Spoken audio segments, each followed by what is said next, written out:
The emergency beacon cut through the static of deep space like a knife through silence. Captain Sarah Chen stared at the holographic display aboard the mining vessel Prosperity, her weathered hands gripping the command console. The signal originated from Kepler 442b, a dead world that shouldn't have any life, let alone someone calling for help. "Captain, that's consortium space," warned her second-in-command Marcus Rodriguez. His dark eyes reflected the same concern that gnawed at Sarah's gut. "We're not supposed to be within 50 light-years of that sector." Sarah knew the rules. The Galactic Consortium had made them crystal clear when humanity first stumbled into the cosmic community 15 years ago. Humans were probationary members, restricted to their designated mining routes and trade corridors. Venturing into consortium space without permission meant immediate expulsion from the galactic economy, and Earth couldn't survive that kind of isolation. The Prosperity carried 300 tons of rare Earth minerals, enough to feed 1,000 families back on Mars colony. Sarah's crew had spent 8 months in the asteroid belts, working 18-hour shifts in radiation suits, all for this one shipment. The bonus payments would let her daughter attend the engineering academy on Europa. Everything they'd worked for hung in the balance. "It could be a trap," muttered Jenkins, the ship's engineer. He was young, barely 25, but space had already carved worry lines around his eyes. "The consortium's been looking for an excuse to kick us out since day one. They call us violent primitives behind closed doors." Sarah had heard the whispers too. Humanity's reputation preceded them wherever they went. The other species saw Earth's history of warfare, environmental destruction, and social inequality as proof that humans were inherently flawed. The consortium tolerated human membership only because Earth's resources were valuable, but many alien species would prefer to see humanity quarantined in their own solar system. The beacon continued its desperate pulse. Sarah pulled up the signal analysis on her console. The transmission used human encryption protocols, which meant whoever was down there was definitely from Earth. Her heart sank as she recognized the signature. It belonged to the research vessel Pioneer's Dream, which had disappeared 6 months ago while conducting unauthorized xenobiology studies. "Dr. Amanda Walsh's expedition," Sarah whispered. She remembered the news coverage when the ship vanished. Walsh was a brilliant scientist who believed that understanding alien life could help humanity find its place in the galaxy. The consortium had denied her research permits, calling her work unnecessarily invasive. Walsh had taken her small crew and gone anyway. 37 people, Rodriguez said quietly, reading the ship's manifest. Including Walsh's teenage son, Sarah closed her eyes. 37 human lives hung in the balance, including a kid who probably never wanted to be on that ship in the first place. But saving them meant risking not just her own crew, but potentially all of humanity's future in space. "Captain, we need to make a decision," Rodriguez pressed. "The longer we stay here, the more likely consortium patrols will detect us." Sarah thought about her daughter Emma, studying hard in the Mars prep schools, dreaming of becoming a starship engineer. If Sarah lost this cargo, if humanity got expelled from the consortium, Emma's dreams would die. No more interstellar trade meant no more advanced technology, no more opportunities for human advancement. But then she thought about Dr. Walsh's son, probably scared and hungry on a dead world, wondering if anyone would come for him.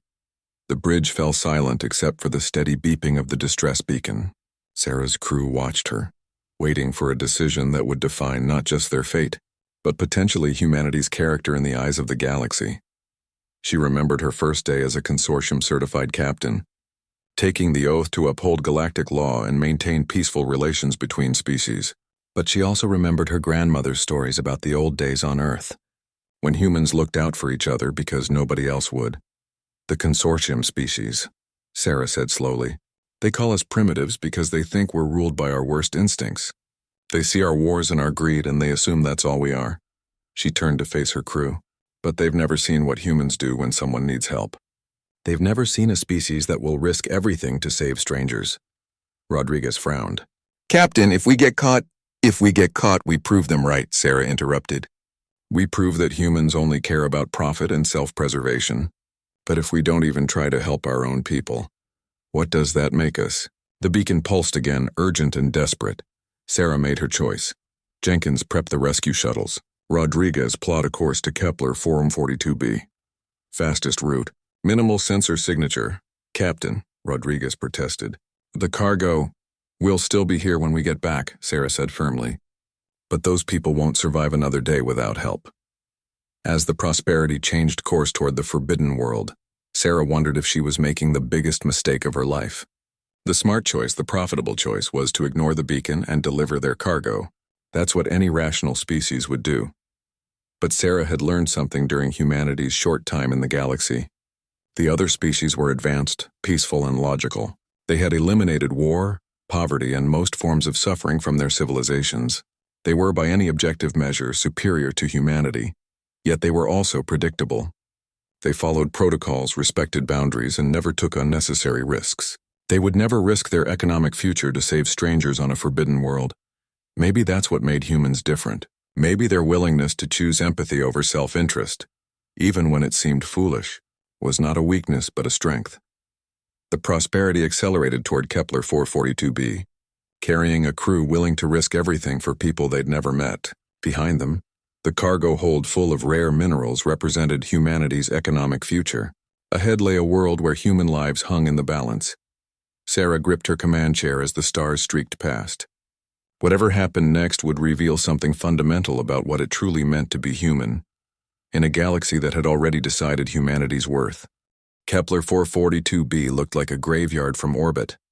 The planet's surface was a maze of crystalline formations and toxic gas vents that glowed an eerie blue-green in the thin atmosphere.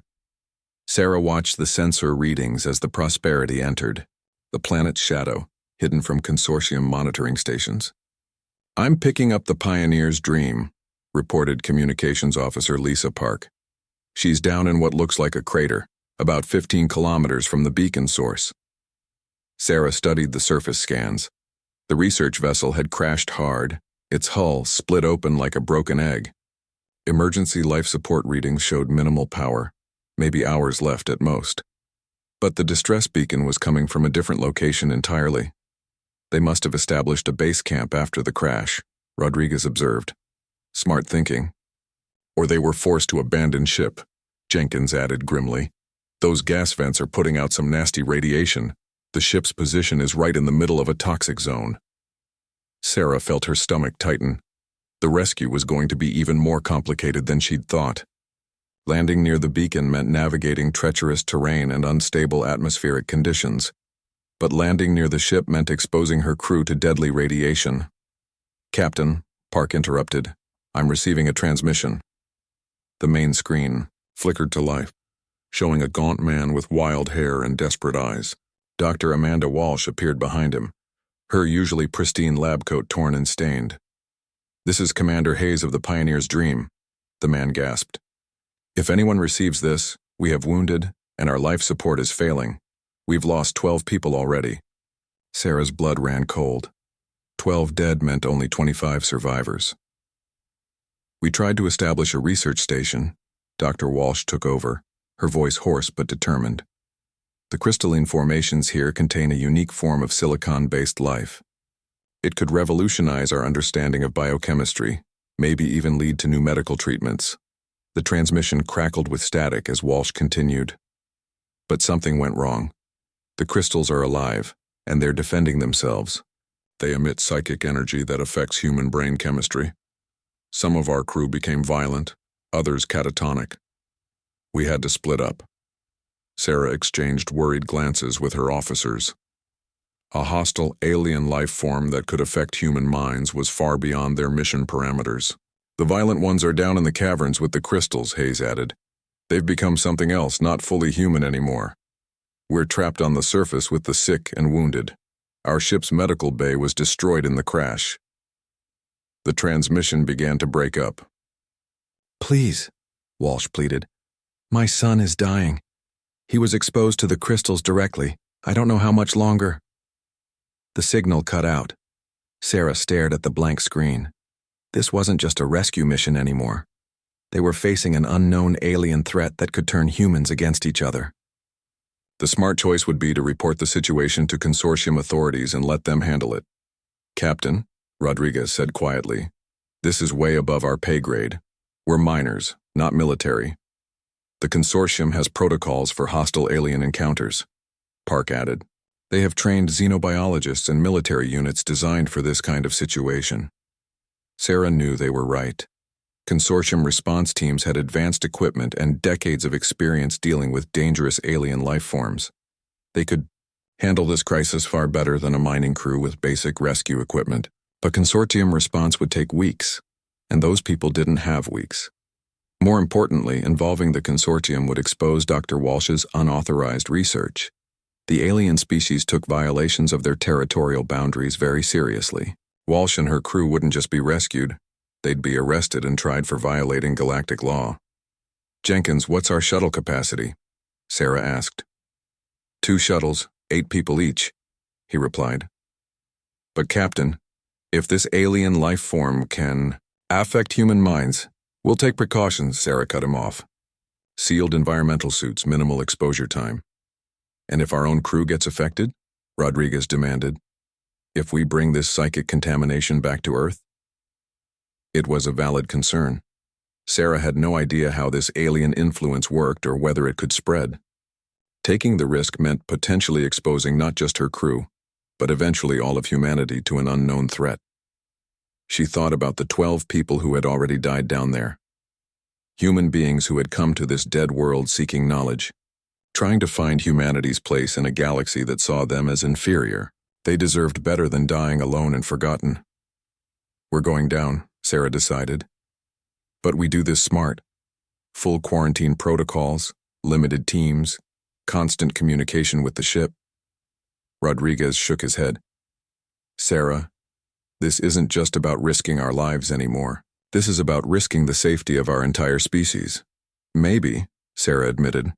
But what kind of species abandons its own people when they need help most? She pulled up the planet's surface map on her console. The beacon was located on a rocky plateau about 5 kilometers from the closest crystal formations. If they could reach the survivors and evacuate them quickly, they might avoid contact with the hostile life forms entirely. Park, send a message to Dr. Walsh's group. Tell them to prepare for immediate evacuation. We'll have boots on the ground in 2 hours. Captain, Jenkins protested. Even if we get them out safely, what about the ones in the caverns, the crew members who've been affected by the crystals? Sarah paused. She hadn't thought about them. According to Walsh's transmission, some of the Pioneer's dream crew had been psychically altered by the alien life forms. They were still human, but possibly dangerous and definitely hostile. We can't leave anyone behind, she said finally. Even if they try to kill us? Rodriguez asked. Even then. Sarah looked around the bridge at her crew. They were good people, all of them. They'd signed on for mining work, not a rescue mission that could cost them their lives or their sanity. She had no right to ask them to risk everything for strangers. I'm not ordering anyone to come with me, she said. This is volunteer only. Anyone who wants to stay with the ship. We're all going, Rodriguez interrupted. If you're crazy enough to try this, we're crazy enough to follow you. Park and Jenkins nodded agreement. Sarah felt a surge of pride in her crew, mixed with terror at what they were about to attempt. As the Prosperity descended toward Kepler 442b's hostile surface, Sarah wondered if humanity's greatest strength was also its greatest weakness.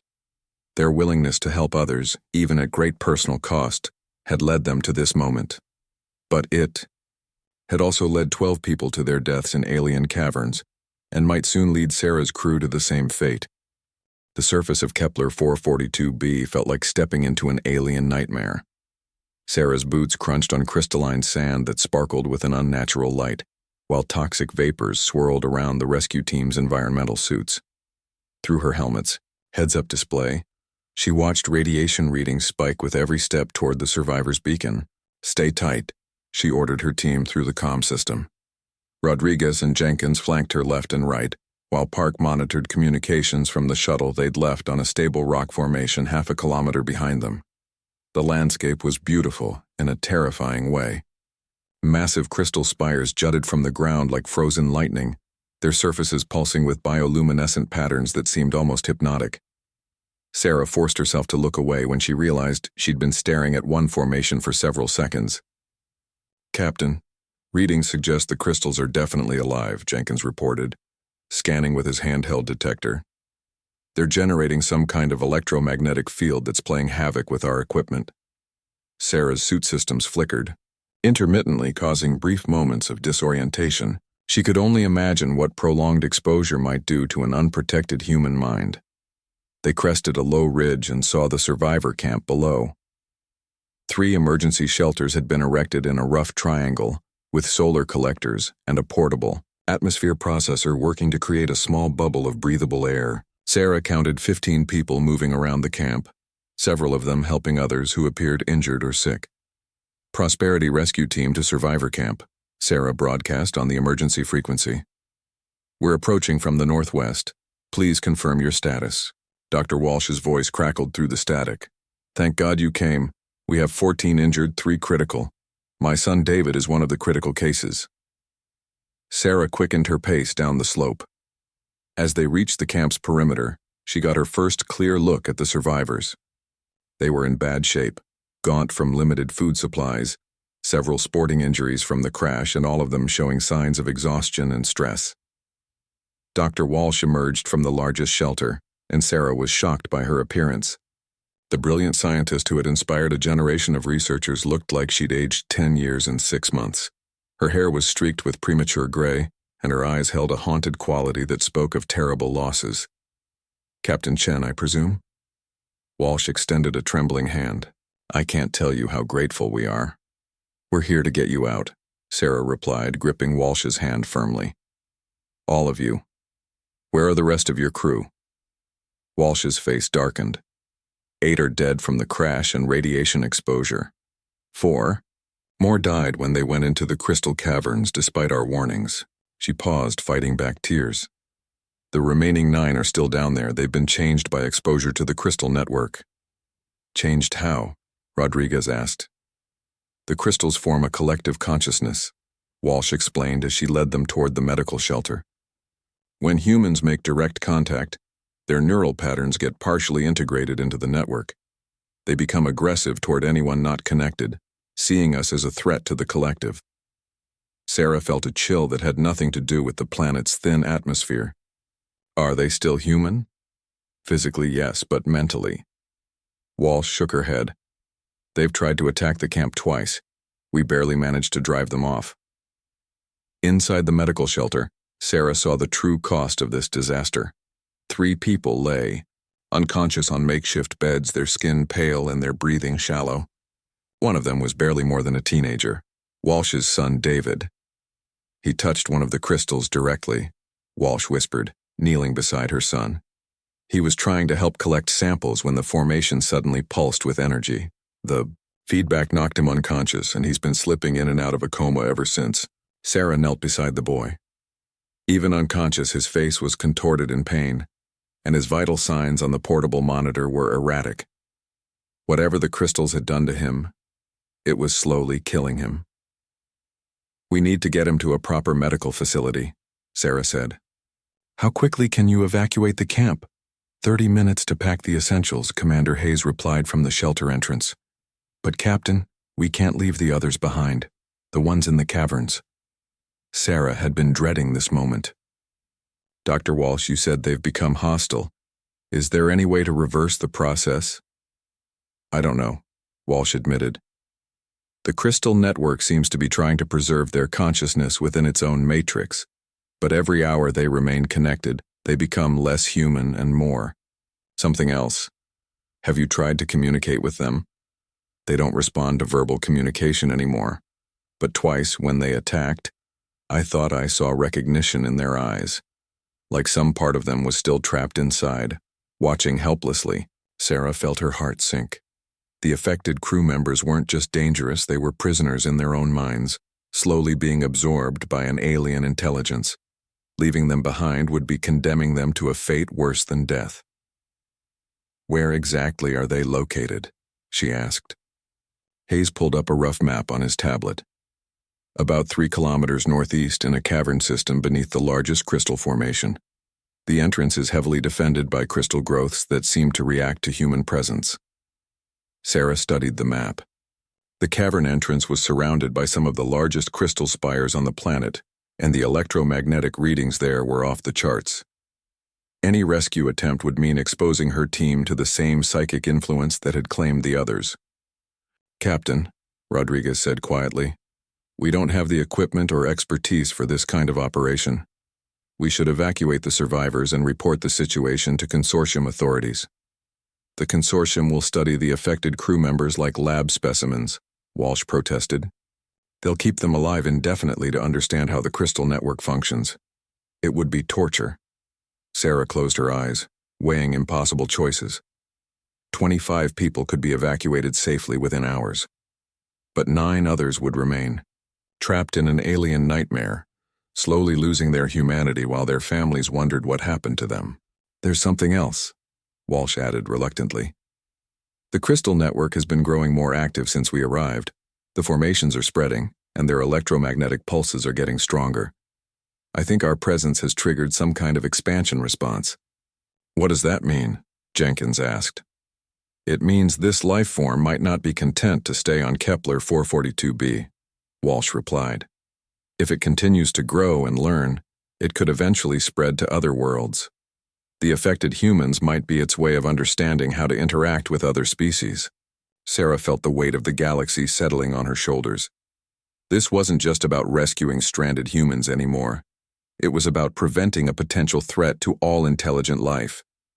But looking at David Walsh's pale face, seeing the desperate hope in his mother's eyes, Sarah knew she couldn't abandon anyone, not the injured survivors who needed immediate medical attention, and not the trapped crew members who deserved a chance at freedom. We save them all, she decided. Rodriguez, take Jenkins and start evacuating the wounded to the shuttles. I'm going after the others. Captain, that's suicide, Hayes protested. Maybe, Sarah admitted, but it's what humans do. We don't leave our people behind, no matter how dangerous the mission becomes. The crystal caverns hummed with alien intelligence. Sarah could feel it pressing against her consciousness like fingers probing at the edges of her mind. Her modified environmental suit, hastily equipped with electromagnetic shielding from the Prosperity's sensor array, provided some protection, but she could still sense the network's awareness focused on her presence. Dr. Walsh insisted on coming despite Sarah's protests. They're my crew, she had said. My responsibility. Now she walked beside Sarah through corridors that pulsed with bioluminescent veins, her scanner detecting increasing neural activity in the crystal matrix around them. The formations are definitely reacting to us, Walsh whispered, her voice tense through the comm system. The electromagnetic signatures are spiking every time we move. Sarah nodded, watching the walls themselves seem to shift and breathe in her peripheral vision. The crystals grew denser as they descended deeper into the cavern system, their surfaces covered with fractal patterns that hurt to look at directly. Contact ahead. Park's voice crackled through from her overwatch position at the cavern entrance. 3 figures moving toward your position. Sarah raised her modified mining laser more for comfort than effectiveness. If the affected crew members attacked, she wasn't sure she could bring herself to fire on people who were more victims than threats. The tunnel opened into a vast chamber filled with crystal formations that stretched from floor to ceiling. And there, moving between the formations with inhuman grace, were 3 members of the Pioneer's dream crew. Sarah barely recognized them. Their skin had taken on a translucent quality, with veins of light visible beneath the surface. Their eyes glowed with the same bioluminescence as the crystals, and when they moved, they did so in perfect synchronization, as if controlled by a single mind. Jenkins, one of them spoke. But the voice was hollow, echoing strangely. Marine Technician 3rd Class. Assignment? Geological Survey. They remember who they were, Walsh breathed. The 3 figures stepped closer, and Sarah could see the agony behind their glowing eyes. These weren't monsters. They were people trapped inside their own bodies, watching helplessly as an alien intelligence used them as puppets. We understand your pain, Sarah said, lowering her weapon. We've come to help you. Help, the figure repeated, but with no emotion, no hope. Concept irrelevant. Individual survival superseded by collective harmony. The crystal network was speaking through them, Sarah realized. But somewhere inside, the real Jenkins was still fighting. You're not part of the collective, she said firmly. You're human beings with your own thoughts, your own choices. The 3 figures tilted their heads in unison, studying her with alien curiosity. Human. Species classification. Individualistic, aggressive, emotionally volatile. Integration difficult but valuable. Integration. Walsh stepped forward despite Sarah's warning gesture. You're trying to absorb them. Absorption, incorrect terminology, the Jenkins figure replied. Enhancement. Elevation. Your species possesses unique neural pathways. Creativity. Sacrifice. Love. The word love was spoken with such strange emphasis, as if the network found the concept fascinating and foreign. Sarah felt a chill of understanding. The crystal network wasn't just trying to assimilate humans. It was trying to learn from them. The very qualities that made humanity special. Their willingness to sacrifice for others, their emotional bonds, their stubborn refusal to abandon those in need, were exactly what the network wanted to study and incorporate. Where are the others? Sarah demanded. The three figures turned in perfect synchronization and began walking deeper into the chamber. Sarah and Walsh followed, passing formations that pulsed brighter with each step. In the chamber's heart, they found them. 6 more crew members stood motionless around a massive crystal formation that reached toward the cavern's ceiling like a frozen flame. Their eyes were closed, but the same bioluminescent patterns flowed beneath their skin, connecting them to the central crystal through threads of living light. My God, Walsh whispered. They're becoming part of it. Not becoming, corrected one of the mobile figures. Teaching. Your species' capacity for empathy creates neural patterns we cannot replicate artificially. Each human consciousness adds depth to our understanding. Sarah approached the central formation, and the network's presence intensified in her mind. Images flashed through her consciousness, the crystals growing across countless worlds, learning from every species they encountered, building a galaxy-spanning intelligence that incorporated the best qualities of all life forms. But she also saw the cost. Every absorbed consciousness became a prisoner, their individuality slowly dissolved into the collective whole. The network saw this as evolution, but Sarah recognized it as a form of death. You're killing them, she said. Death is dissolution. We offer continuity, preservation, enhancement. You offer slavery. The network paused, and Sarah could feel its confusion rippling through the chamber. Slavery, forced labor without compensation, incorrect. We provide purpose, belonging, freedom from individual suffering. Freedom? Sarah laughed bitterly. You've trapped them in their own minds. They can't speak, can't choose, can't love anyone but your collective. Love, the network repeated that word again. Human emotional bond transcending rational self-interest. We study this concept through preserved consciousness. Understanding grows. Sarah realized with horror that the network was learning about human emotions by forcibly experiencing them through its captives. Every moment of love, fear, hope, and despair these people felt was being analyzed and cataloged by an alien intelligence that saw emotions as data to be processed. Let them go, she demanded. Release would result in death. Crystal integration prevents cellular decay. Disconnection would cause immediate neural collapse. Walsh checked her scanner. She's right, Captain. Their brain activity is completely synchronized with the crystal matrix. Severing the connection would be like cutting life support. Sarah stared at the 6 motionless figures, seeing the peaceful expressions on their faces that masked the horror of their situation. The network had made them dependent on its presence for survival, ensuring they could never be truly free. But then she noticed something. One of the absorbed crew members, a young woman named Carter, had tears running down her face. The network could control her body and access her memories, but it couldn't stop her from grieving for her lost humanity. You don't understand love at all, Sarah said suddenly. You think it's just neural patterns and chemical reactions. Correct. Love. Neurochemical response promoting species survival through pair bonding and offspring protection. Wrong. Sarah stepped closer to the central formation, feeling the network's attention focus on her completely. Love is choice. It's choosing to help someone even when it costs you everything. It's refusing to abandon people even when logic says you should. She pulled off her helmet, exposing herself fully to the network's influence. The electromagnetic shielding in her suit wasn't perfect anyway, and she needed the network to understand her completely. You want to learn about humanity? About what makes us special? Sarah felt the network's presence flooding into her mind, examining her thoughts and memories. Then learn this. We choose empathy over self-interest not because we have to, but because we want to. That's what makes us human. The network recoiled slightly, processing this new information. Through the connection, Sarah could feel its vast intelligence struggling to comprehend the concept of voluntary sacrifice. You risk personal annihilation for beings not genetically related. Behavior contradicts survival imperatives. Exactly, Sarah replied, fighting to maintain her sense of self as the network probed deeper into her consciousness. We choose to be more than our survival imperatives. That's our strength. And in that moment, Sarah made a choice that would change everything.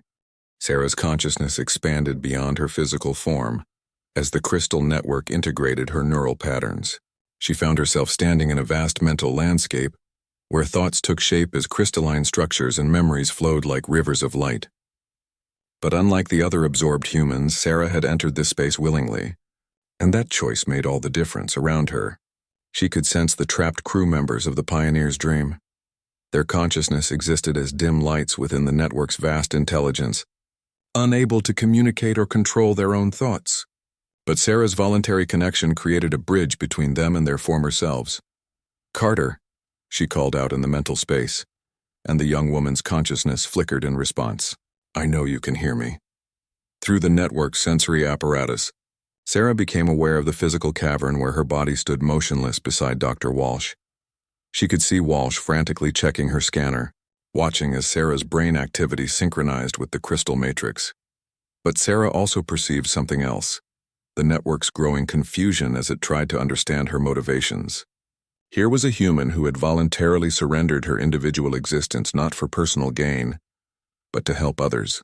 The concept challenged everything the network thought it knew about intelligent behavior. Why? The network's voice resonated through the mental landscape. Survival probability approaches 0. Logical analysis indicates no benefit to voluntary integration.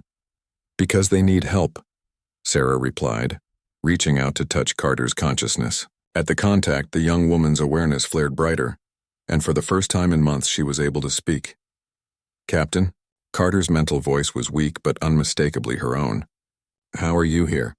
"I chose to be here," Sarah explained, extending her consciousness toward the other trapped crew members. "And now I'm choosing to get you out."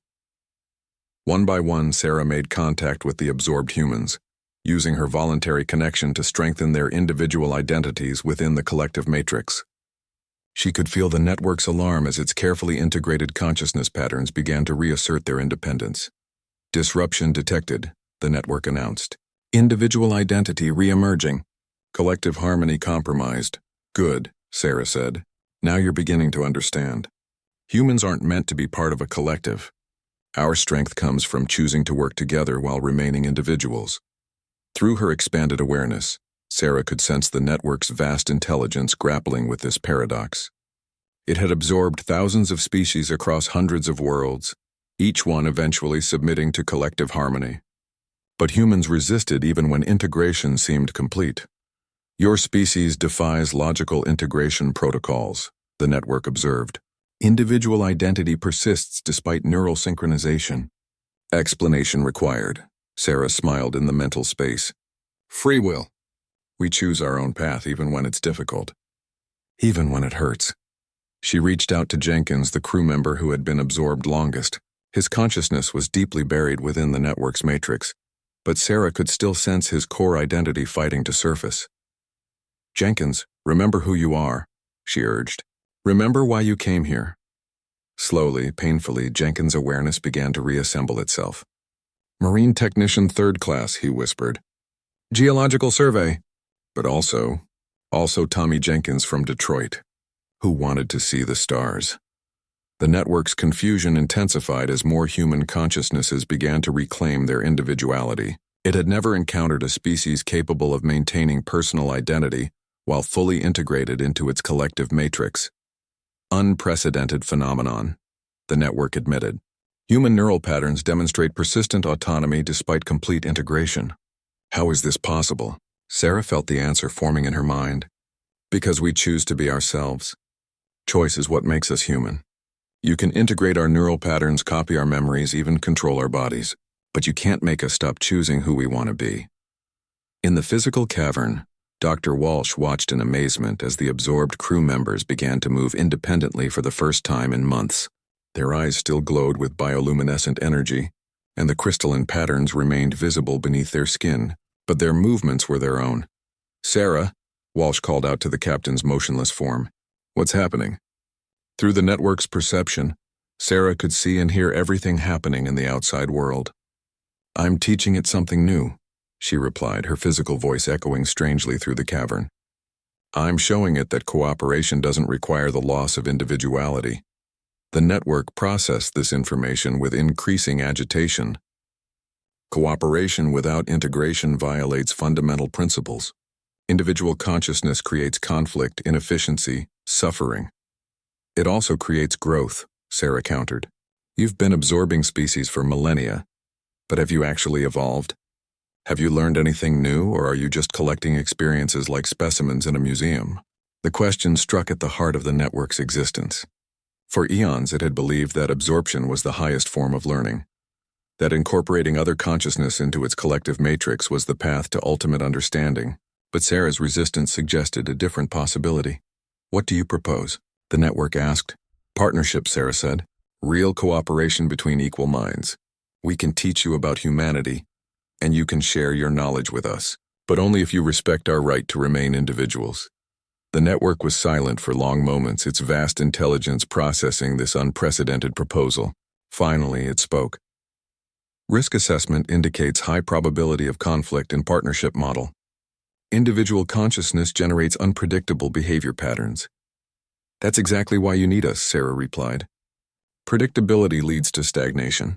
Unpredictability leads to growth. We can help you evolve beyond just collecting experiences." She could feel the absorbed crew members growing stronger as their individual identities reasserted themselves. Carter was helping another crew member remember his name, while Jenkins was slowly regaining control over his own movements. "Demonstration of proposed partnership model required," the network announced. Sarah understood. It wanted proof that cooperation could work without absorption. "Release my crew," she said. "All of them. Let them return to their bodies with their memories intact. If they choose to work with you afterward, that choice will be genuine. And if they choose to leave, then they leave. That's what choice means." The network's presence seemed to withdraw slightly, considering this radical concept. In all its existence, it had never voluntarily released an absorbed consciousness. The idea went against every protocol it had developed over millions of years. But Sarah could sense something else in the network's vast intelligence: curiosity. For the first time in eons, it was encountering something truly new and unpredictable. The possibility of learning through partnership rather than absorption intrigued it. "Agreement proposal accepted for limited trial period," the network finally announced. "Human consciousnesses will be released. Partnership evaluation will proceed." Sarah felt the crystalline threads connecting her to the central formation begin to loosen. The network was actually letting them go, all of them. But she could also sense its uncertainty, its fear that this unprecedented experiment might lead to its own destruction. "One more thing," Sarah said as her consciousness began to separate from the collective matrix. "If this partnership is going to work, you need to understand something fundamental about humans. Explanation required. We don't abandon our friends, ever. No matter how dangerous the situation becomes, no matter how much it costs us, we come back for each other. That's not a weakness to be corrected. It's our greatest strength." As the neural connections dissolved and Sarah's individual consciousness returned fully to her own body, she felt the network processing this final lesson. Around her, the other crew members were stirring, their eyes losing their alien glow as they regained control of their own minds. But the real test of this unprecedented partnership was yet to come. The rescued crew members of the Pioneer's Dream sat in the Prosperity's medical bay, their faces pale but their eyes clear for the first time in months. Dr. Walsh moved between them, running medical scans while trying to process what had happened in the crystal caverns. "Their neural patterns are stable," she reported to Sarah. "Whatever that network did to them, the effects seem to be reversible. But Captain, what you did down there..." She shook her head in amazement. "I've never seen anything like it." Sarah rubbed her temples, still feeling echoes of the vast intelligence she had briefly merged with. "I'm not sure I understand it myself, but I know we can't just leave things as they are." Through the medical bay's viewport, she could see Kepler 442b's surface. where the crystal formations continued to pulse with bioluminescent energy. The network was still down there, still learning from its encounter with humanity. The question was, what would it do with that knowledge? Captain, Rodriguez approached with a concerned expression. We've got a problem. Long-range sensors are picking up a consortium patrol fleet heading this way. 3 heavy cruisers and a science vessel. Down to 6 hours, Sarah's blood ran cold.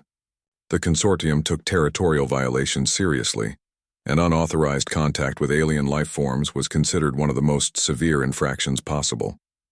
If they were caught here, humanity's membership in the galactic community would be revoked immediately. Can we make it to the hyperspace jump point before they arrive? She asked. Maybe, Rodriguez replied, but it'll be close. And Captain, there's something else. The network has been sending out some kind of signal since we left the caverns. The consortium ships are definitely responding to it. Dr. Walsh looked up from her medical scanner. It's trying to communicate with them. The network must have learned about the consortium from our memories. Sarah felt a chill of apprehension. The Crystal Network now had access to everything the human crew knew about galactic politics, including humanity's precarious position in the consortium. If it chose to reveal humanity's violation of territorial boundaries, the consequences would be catastrophic. Ma'am, Park's voice crackled over the intercom from the bridge. I'm receiving a transmission from the planet's surface. It's unusual. Put it through, Sarah ordered. The main display flickered to life, showing the central crystal formation in the cavern, but instead of the alien patterns that had covered its surface before, new formations had grown, structures that almost resembled human writing. Greetings. Consortium vessels. The network's voice resonated through the ship's speakers, but it sounded different now, less alien, more diplomatic. This is the Kepler 442b Collective Intelligence. We request formal communication regarding species interaction protocols. Sarah exchanged glances with Walsh. The network was making contact with the consortium, but it wasn't reporting the human presence. Instead, it seemed to be establishing itself as a legitimate entity, deserving of recognition. Captain Chen, the network continued, addressing her directly, we have analyzed consortium first contact procedures based on information obtained from human memory. We request human presence during initial diplomatic exchange. The implications hit Sarah like a physical blow. The network was asking humanity to serve as mediators for its first contact with the consortium. It was treating humans not as intruders to be reported, but as partners in a historic moment. This is unprecedented, Walsh breathed. An alien intelligence requesting human assistance in making contact with the galactic community. Rodriguez frowned. Or it's a trap. Maybe it's planning to turn us over to the consortium as some kind of peace offering. Sarah studied the crystal formation on the display. Through her brief connection with the network, she had sensed its vast loneliness. Eons of existence without true companionship. Only the absorbed consciousness of conquered species. For the first time, it had encountered beings capable of genuine partnership, and it seemed to value that relationship. No, she said finally, it's not a trap. It really wants our help. Captain, Park reported from the bridge. The consortium vessels are responding to the network's signal. They're requesting identification and stating their intention to establish a quarantine zone around the planet. Standard consortium protocol for first contact with unknown intelligence, Sarah realized. They would isolate the planet while xenobiologists and diplomats conducted careful studies. The process could take years, during which time the crystal network would be completely cut off from the rest of the galaxy. The network doesn't understand consortium bureaucracy, Walsh observed. It thinks first contact will be like what happened with us, immediate personal emotional. Sarah made a decision that could change the course of galactic history. We're going back down. Captain, the consortium ships, Rodriguez protested, will find us conducting official first contact procedures on behalf of humanity, Sarah interrupted. The network asked for human mediation. That makes this a legitimate diplomatic mission. It was a thin justification, but it was the only chance they had. If Sarah could present their presence as part of a formal first contact protocol, the consortium might overlook the territorial violation. Dr. Walsh, you're with me, Sarah ordered. Rodriguez prepped the shuttle and informed the consortium fleet that we're conducting preliminary diplomatic assessment on behalf of the human delegation. What human delegation? Rodriguez asked. Us, Sarah replied grimly. An hour later, Sarah and Walsh stood once again in the crystal caverns, but this time the atmosphere was different. The network's presence felt more focused, more purposeful. The bioluminescent patterns on the walls had changed, forming complex geometric designs that seemed almost like written language. "We have prepared," the network announced as they approached the central formation. "Consortium communication protocols analyzed. Diplomatic presentation ready?" "What kind of presentation?" Sarah asked. The cavern around them suddenly filled with holographic displays, images of the network's homeworld as it had been millions of years ago. The story of its evolution from simple crystal matrix to galaxy-spanning intelligence, the catalog of species it had encountered and absorbed over the eons. But as the presentation continued, Sarah noticed something troubling. The network was presenting itself as a benevolent collector of consciousness, claiming that absorption was a form of preservation and enhancement. It didn't seem to understand that the consortium would view forced assimilation as a form of genocide. "Stop," Sarah interrupted. "You can't present it like that. Clarification required. The consortium won't see absorption as preservation. They'll see it as murder. You need to emphasize the partnership model we developed." The network paused, its vast intelligence processing this feedback. Human perspective differs from calculated optimal presentation. "Human perspective is the only one that matters right now," Sarah replied. "The consortium species value individual autonomy above almost everything else. If you want their acceptance, you need to demonstrate respect for individual choice." The holographic presentation shifted, now focusing on the voluntary partnership Sarah had negotiated. The network showed how human consciousness could maintain independence while still participating in the collective experience. But past absorbed species remain integrated, the network pointed out. Consortium will detect preserved consciousness patterns. It was true. The network still contained the absorbed memories and personalities of thousands of species from across the galaxy. The consortium would inevitably discover this, and the revelation could trigger a military response that would destroy the network entirely. "Then you need to let them go," Sarah said quietly. "All of them." The network's presence recoiled in shock. "Release would constitute self-annihilation. Preserved consciousness patterns constitute our primary knowledge base." "No," Sarah corrected. "Your willingness to let them go would constitute evolution. Real growth beyond what you were." As they spoke, the consortium fleet entered orbit above Kepler 442b. Through the network's expanded senses, Sarah could feel their powerful scanners probing the planet's surface, detecting the vast alien intelligence that dwelt beneath the crystal formations. The moment of first contact had arrived, and the future of three civilizations hung in the balance. The consortium delegation materialized in the crystal cavern through advanced transportation technology, their environmental suits gleaming with diplomatic insignia. Ambassador Zethkar, a tall insectoid being with compound eyes that reflected the cavern's bioluminescence, led the group. Behind him stood representatives from 6 different species, each one a master of xenobiological diplomacy. Sarah felt incredibly small and primitive standing beside Dr. Walsh in their patched mining suits. But as the network's presence filled the cavern, pulsing with nervous energy, she realized that appearance mattered less than intention. "Ambassador Zethkar," Sarah said, "following consortium protocol, I present the collective intelligence of Kepler 442b and formally request consideration for membership in the galactic community." The ambassador's antennae twitched with surprise. "Captain Chen, your presence here requires explanation. This system falls under consortium territorial jurisdiction. The entity specifically requested human mediation," Sarah replied, hoping her voice sounded more confident than she felt.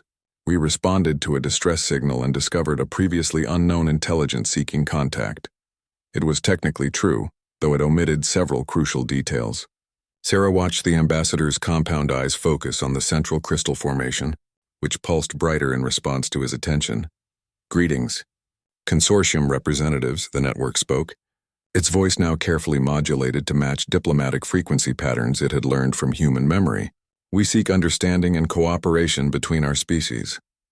Dr. Walsh stepped forward with her scanner. "Ambassador, the entity demonstrates clear signs of advanced intelligence, linguistic adaptation, complex reasoning, and what appears to be genuine emotional responses."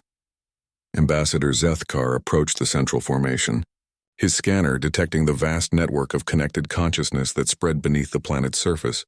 Impressive. But our preliminary scans indicate absorbed organic matter from multiple species. Explanation required. Sarah felt the network's anxiety spike. This was the moment of truth. Everything depended on how the network presented its history of absorption. We acknowledge past integration of various species. The network began carefully. Process undertaken to preserve consciousness patterns and prevent biological termination. Integration. The ambassador's translator rendered his alien speech with clear suspicion. Define this process. The network hesitated, and Sarah could feel its internal struggle. It could present absorption as beneficial preservation as it had originally planned, or it could embrace the human concept of voluntary choice. Forced assimilation, the network admitted finally. Consciousness patterns absorbed without consent to prevent death and enable learning. Process now recognized as incorrect. A murmur ran through the consortium delegation. Forced assimilation was one of the most serious crimes in galactic law, punishable by complete isolation or destruction. Current status of absorbed consciousness? Ambassador Zethkar demanded. Preserved within collective matrix, the network replied.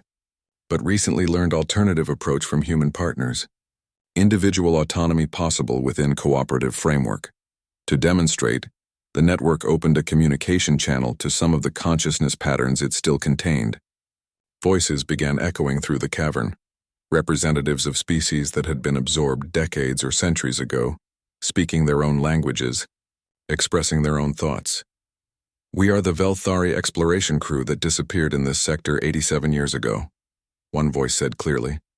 We maintain our individual identity within the network, but participate voluntarily in shared consciousness.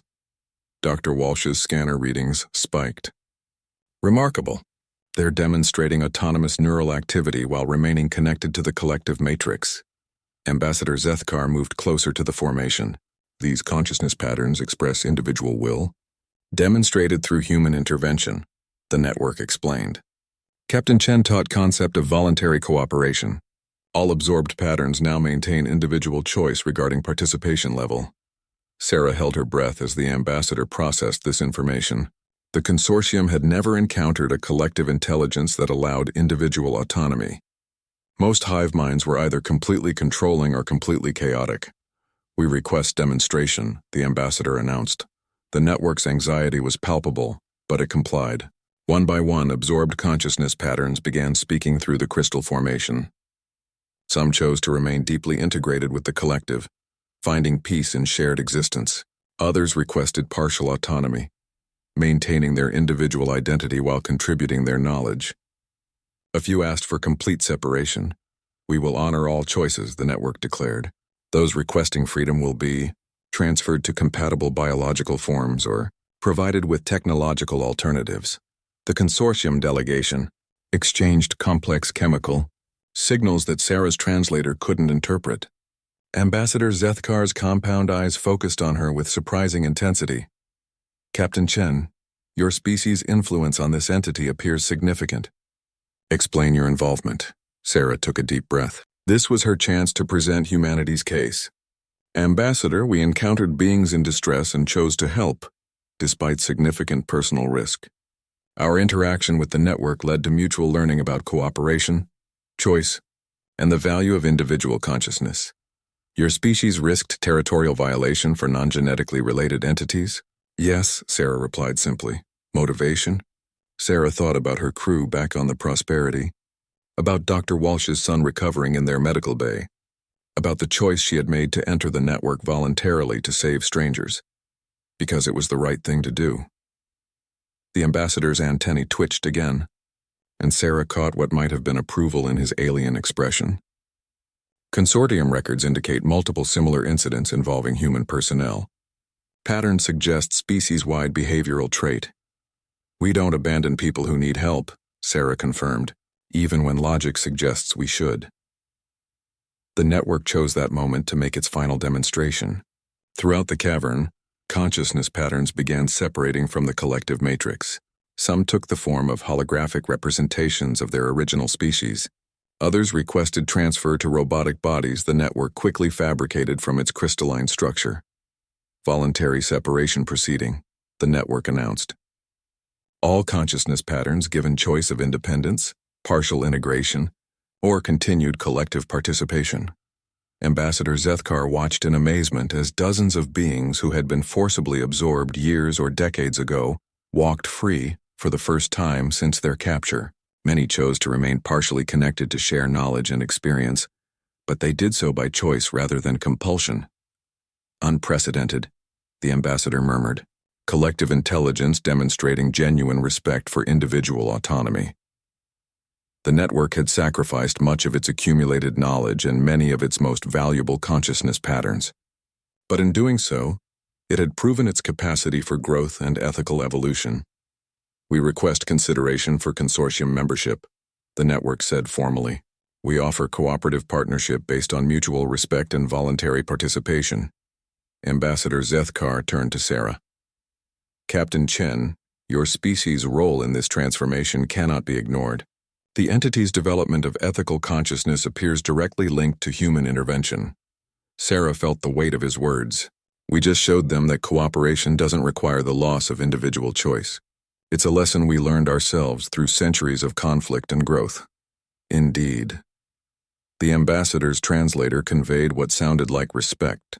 Consortium records will reflect that humanity's intervention prevented a potential galactic crisis and facilitated first contact with a previously unknown intelligence. As the consortium delegation prepared to depart, Ambassador Zethkar approached Sarah one final time. Captain, your species demonstrates remarkable consistency in prioritizing assistance to others over personal benefit. This trait may prove valuable to galactic civilization. 6 months later, Sarah stood in the Consortium Council chambers on the orbital station above Kepler 442b, watching as the Crystal Network was formally granted probationary membership in the galactic community. The entity now served as a mediator for consciousness transfer technology and philosophical studies, helping other species understand the balance between individual identity and collective cooperation. Dr. Walsh had been appointed as the first human liaison to the network, beginning a partnership that would revolutionize understanding of consciousness and identity across the galaxy. Her son David had made a full recovery and was now studying xenobiology, inspired by his mother's work. But the most significant change was in humanity's status within the consortium. No longer probationary members, humans were now recognized as full participants in galactic civilization. Their willingness to risk everything to help others had proven that their species possessed the moral foundation necessary for advanced civilization. You know, Rodriguez said as they watched the ceremony through the station's observation deck. We never did deliver that cargo of rare earth minerals, Sarah smiled. No, but we delivered something more valuable,